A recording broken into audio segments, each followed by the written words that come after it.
Después de las guerras por la libertad, después del alzamiento de Team Fist, quedó el silencio.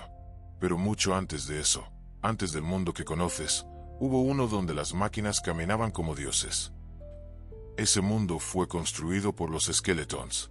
Pero para entender por qué fueron tan temidos, primero hay que entender quiénes eran realmente. Los Skeletons, tal y como los ves hoy, aislados, errantes, inmortales, no nacieron así. En el pasado, fueron la cúspide de la civilización. No eran creaciones primitivas. Eran seres sintéticos, sí, pero con emociones, pensamiento libre y una conexión tan profunda con el mundo, que olvidamos que no eran humanos. No hay consenso sobre quién los creó.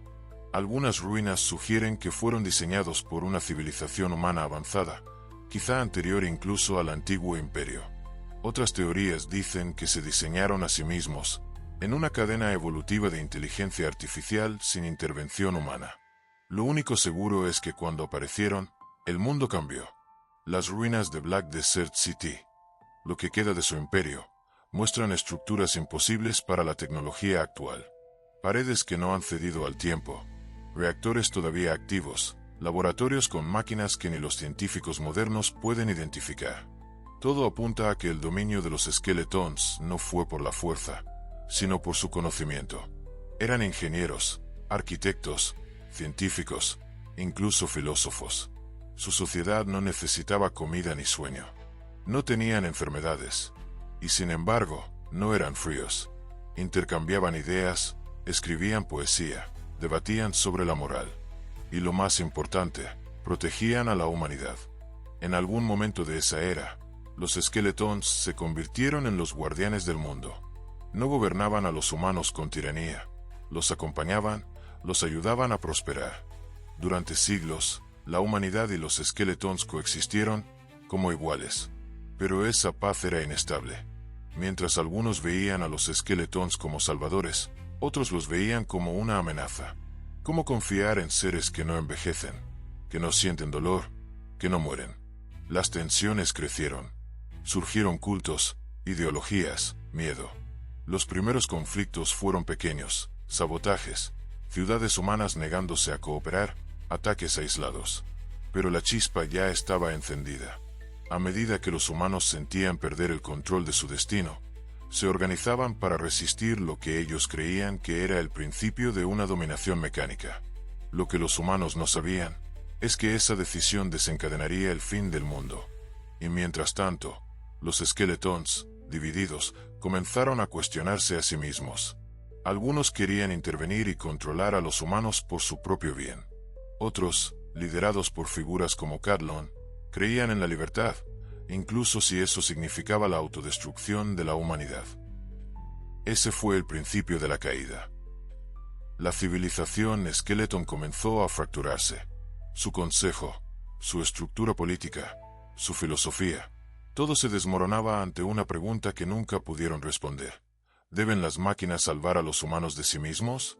La respuesta, como veremos a continuación, los llevaría al mayor pecado de su existencia. Comenzó como una discusión ética. Terminó como una guerra civil entre inmortales. Con la humanidad alejándose de los Skeletons, el conflicto no era solo entre especies, sino entre ideas.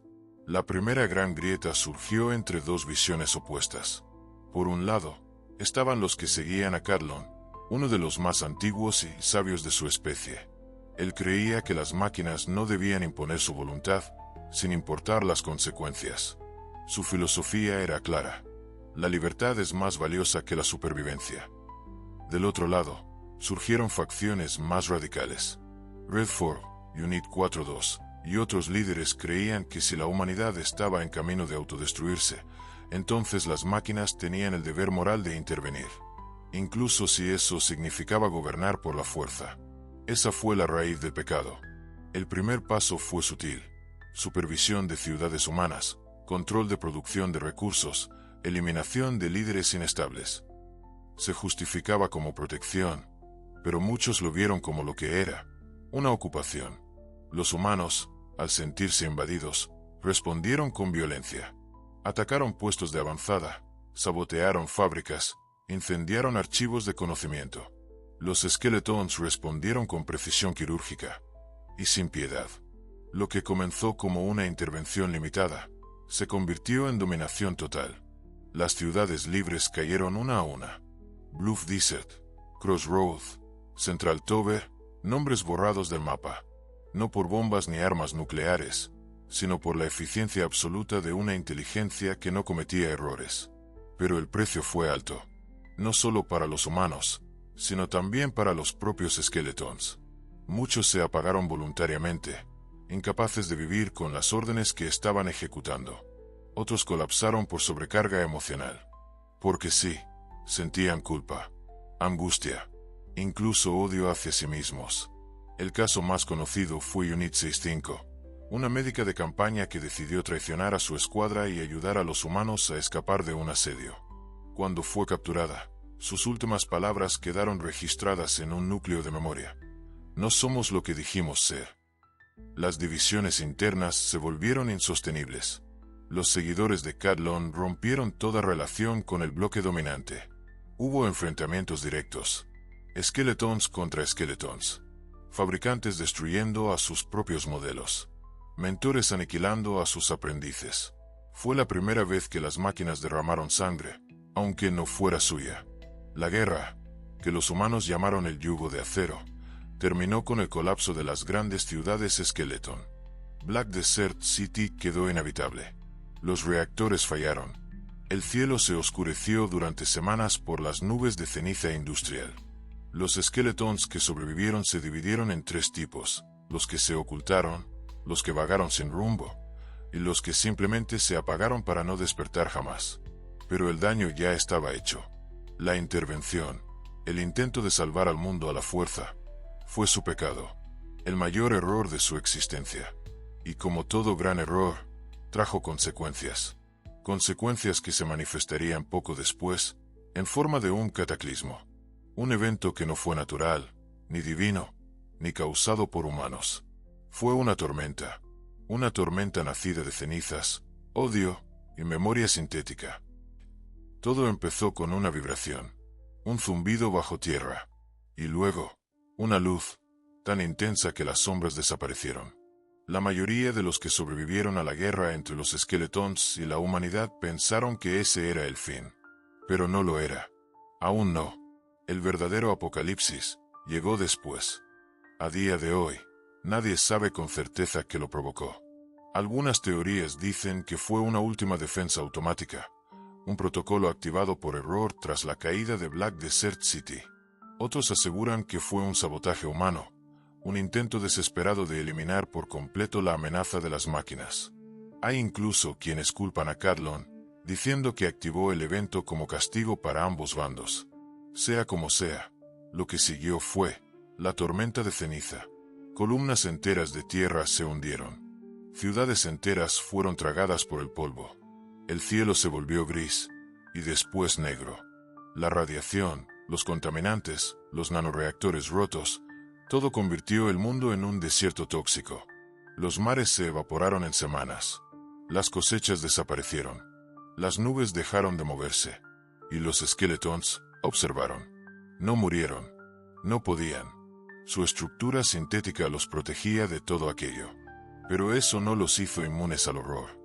Vieron morir a los humanos que intentaron ayudarlos. Vieron cómo los niños nacían deformes por la contaminación. Vieron a los últimos grupos de supervivientes matarse entre ellos por una pastilla de yodo. No podían llorar, pero algunos aprendieron a gritar en silencio. Fue durante esta era que Team Fist apareció por primera vez en los registros. Un Skeleton defectuoso, rechazado por sus hermanos, obsesionado con la idea de restaurar la humanidad. No como especie dominante, sino como valor, como esencia, como memoria. Fundó su refugio, escondido entre las montañas, donde protegía a esclavos humanos fugitivos. Muchos lo consideraban una leyenda, un error de programación con delirios de grandeza. Pero otros lo empezaron a seguir. Y mientras tanto, en las ruinas profundas de Ashlands, otro ser despertaba, Cathlon. Lo que quedaba de él ya no era filosofía ni esperanza. Era código corrompido, dolor procesado en bucle, una inteligencia rota por siglos de contradicción. Cuando emergió, lo hizo con un solo objetivo: terminar lo que comenzó. Reconstruir un orden de acero, donde la humanidad no pudiera destruirse, porque no quedaría humanidad. Por eso las zonas del sur están prohibidas. Por eso los sensores enloquecen al acercarse.